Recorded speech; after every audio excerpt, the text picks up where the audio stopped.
गुजरातमधली भयानक घटना ज्यामुळे संपूर्ण देश हादरला आहे। तुमचा मुलगा किंवा मुलगी शाळेत जात असेल तर सावधान, हा व्हिडिओ पहा। ही बातमी, ही घटना विशेषतः ज्यांची मुलं किंवा मुली शाळेत जातात, ट्युशनला जातात त्या प्रत्येक आईवडिलांची चिंता वाढवणारी आहे। देशभरात चर्चेचा विषय ठरलेली घटना, माणुसकीला काळिमा फासणारा एक प्रकार समोर आलाय, त्याची सध्या देशभरात प्रचंड चर्चा सुरू आहे। विश्वास आणि नात्यावर प्रश्नचिन्ह निर्माण करणारी घटना आहे। असं काय घडलंय गुजरातमध्ये की ज्यामुळे मुलामुलींच्या पालकांमध्ये भीतीचं वातावरण पसरलंय? का सुरू झाली एवढी मोठी चर्चा? एक अशी घटना की ज्यांनी सर्व मर्यादा पार केल्यात। शाळेत जाणाऱ्या एका चिमुरड्या मुलासोबत काय घडलंय, काय झालंय, लगेच पहा। ही घटना आहे गुजरातमधल्या सुरत शहराची। तारीख होती 25 एप्रिल।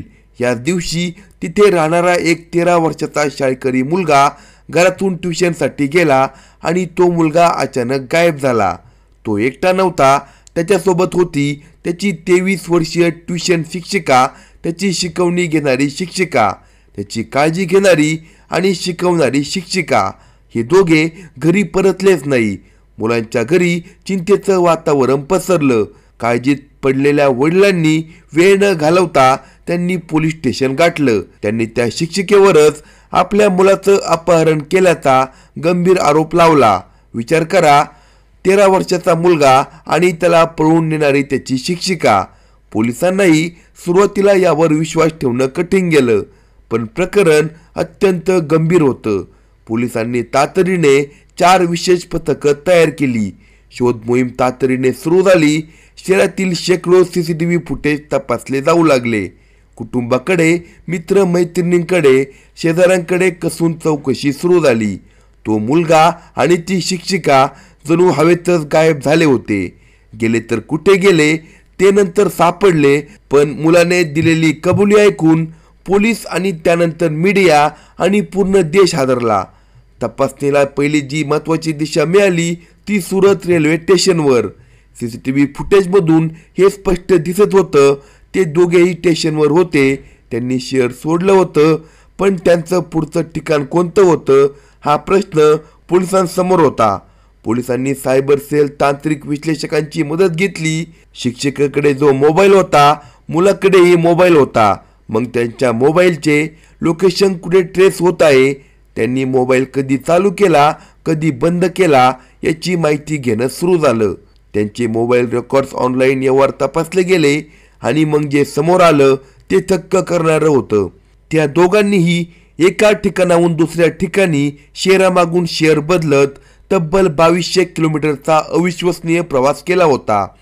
सुरुवातीपासून वडोदऱ्याहून अहमदाबाद, तिथून थेट राजस्थानमधील जयपूर आणि मग देशाची राजधानी दिल्ली, आणि इतकंच नाही तर थेट मथुरेजवळ धार्मिक स्थळ वृंदावन।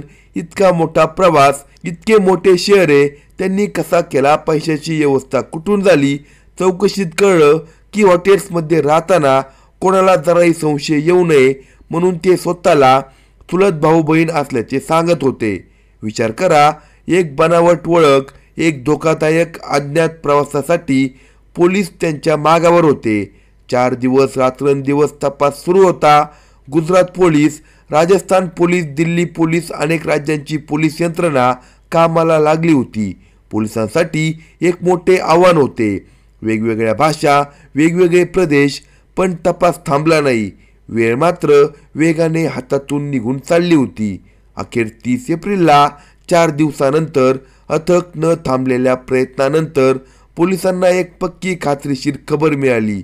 खबर अशी होती की ते शिक्षिका आणि तो मुलगा जयपूरवरून अहमदाबादकडे एका प्रायव्हेट बसने प्रवास करत आहे। पोलिसांनी तत्काळ सापळा रचला। गुजरात राजस्थान सीमेवर अत्यंत नाकाबंदी करण्यात आली। प्रत्येक संशयास्पद बस, प्रत्येक गाडी थांबवून बारकाईने तपासणी केली जात होती। मग ती बस आली ज्या बसबद्दल माहिती मिळाली होती। पोलिसांनी ती बस अत्यंत शिताफीने थांबवली। पोलीस अधिकारी बसमध्ये शिरले आणि हो, ते दोघे बसमध्ये सापडले। सुटकेचा निश्वास सोडण्याआधीच एका नव्या वादळाची चाहूल लागली होती। अखेर त्या दोघांना ताब्यात घेण्यात आले। अपहरणाचा गुन्हा तर उघडकीस आलाच होता, पण थांबा, कहाणी इथे संपली नव्हती. खरा धक्कादायक, खरी हादरवणारी गोष्ट तर अजून समोर यायची होती. पोलीस स्टेशनमध्ये त्या दोघांना नेण्यात आलं. कसून चौकशी सुरू झाली. वातावरण अतिशय गंभीर होतं. मुलाच्या आणि त्या शिक्षकाच्या नातेवाईकांना, आईवडिलांना बोलून घेतलं होतं. त्या 23 वर्षीय शिक्षिकेने एक दावा केला होता, ज्याने तपास अधिकाऱ्यांसह पोलीस स्टेशनमधील प्रत्येकाला निशब्द करून सोडलं. तपास अधिकाऱ्यांच्या चेहऱ्यावर अविश्वसनीय भाव आणि सगळेच जण शांत झाले. तिने सांगितलं, ती 5 महिन्यांची गर्भवती आहे. होय, ती म्हणाली, मी 5 महिन्यांची गर्भवती आहे. आणि इतकंच नाही तर तिने अत्यंत शांतपणे दावा केला की तिच्या पोटात वाढणारं बाळ हे दुसऱ्या कोणाचं नसून त्या 13 वर्षीय अल्पवयीन मुलाचं आहे. हे ऐकून तर पोलिसांच्या, तसेच तिथे उपलब्ध असणाऱ्या लोकांच्या आणि त्या मुलाच्या नातेवाईकांच्या पायाखालची जमीनच सरकली. 13 वर्षाचा मुलगा आता तो वडील बनणार, हे कसं शक्य आहे? हे ऐकून सगळ्यांना धक्का बसला. एक प्रचंड मोठं प्रश्नचिन्ह उभं राहिलं. पोलिसांनी अत्यंत संवेदनशीलपणे त्या विद्यार्थ्याकडे चौकशी केली आणि त्यानेही अत्यंत सहजपणे कबूल केलं की ज्याचे आणि त्याच्या ट्युशन टीचरचे अनेक वेळा शरीरसंबंध आले होते. त्यानंतर तातडीने वैद्यकीय तपासणी करण्यात आली. रिपोर्ट आला. रिपोर्टमध्ये शिक्षिकेच्या गरोदरपणाबद्दल पक्क झालं. आता इथं एक सगळ्यात महत्त्वाचा धक्कादायक प्रश्न उभा राहिला, ज्याने अनेकांना गोंधळात टाकलं. तर तो प्रश्न म्हणजे, काही खरोखरच 13 वर्षाचा मुलगा हा इतका परिपक्व असू शकतो की तो वडील बनू शकतो? अनेक लोकांना वाटतं की हे पूर्णपणे अशक्य आहे, ही निव्वळ अफवा आहे. पण याबद्दल विज्ञान काय सांगतं हे देखील ऐकायला विचित्र वाटेल, अनेकांना खोटं वाटेल, पण विज्ञान वेगळं सांगतं. वैद्यकीय शास्त्रानुसार मुलांमध्ये साधारणपणे 12 ते 16 वर्षे वयोगटातच तारुण्य अवस्था किंवा पौर्णांग अवस्था सुरू होते. हा एक नैसर्गिक टप्पा आहे. याच काळामध्ये त्याच्या शरीरात अनेक महत्त्वाचे बदल घडतात आणि त्याची वडील बनण्याची क्षमता सुरू होते. आता विचार करा, जर एखाद्या मुलामध्ये हे बदल लवकरच सुरू झाले असतील, म्हणजे वयाच्या 12व्या वर्षी सुरू झाले असतील, म्हणजे वयाच्या 13व्या वर्षी त्याच्या शरीरामध्ये असे काही बदल घडतात आणि त्याची क्षमता तयार होते, ज्या माध्यमातून तो वडील बनू शकतो. हे प्रत्येक मुलाच्या किंवा याच्या शारीरिक विकासानुसार बदलत सगळ्यांमध्ये एकाच वेळी हे होत नाही. वैज्ञानिकदृष्ट्या 13व्या वर्षी वडील बनणं हे पूर्णपणे अशक्य नाही. म्हणजे शक्य आहे, हे कटू आहे, पण वैज्ञानिक सत्य आहे. पोलिसांनी त्या शिक्षिकेला तात्काळ अटक केली. तिच्यावर अपहरणासोबत पॉस्को कायद्याअंतर्गत गुन्हा दाखल करण्यात आला. पॉस्को याला बाल लैंगिक अत्याचार प्रतिबंधक कायदा असे म्हणतात. हा कायदा खास 18 वर्षाखालील मुला-मुलींना लैंगिक अत्याचार, लैंगिक छळ किंवा पॉर्नोग्राफीसारख्या गंभीर गुन्ह्यांपासून संरक्षण देण्यासाठी 2012 मध्ये बनवण्यात आला होता. या कायद्याचं सर्वात महत्त्वाचे वैशिष्ट्य आणि गांभीर्य म्हणजे यात 18 वर्षाखालील मुलासोबत परस्पर संमतीने ठेवलेले लैंगिक संबंध सुद्धा गंभीर गुन्हा मानले जातो.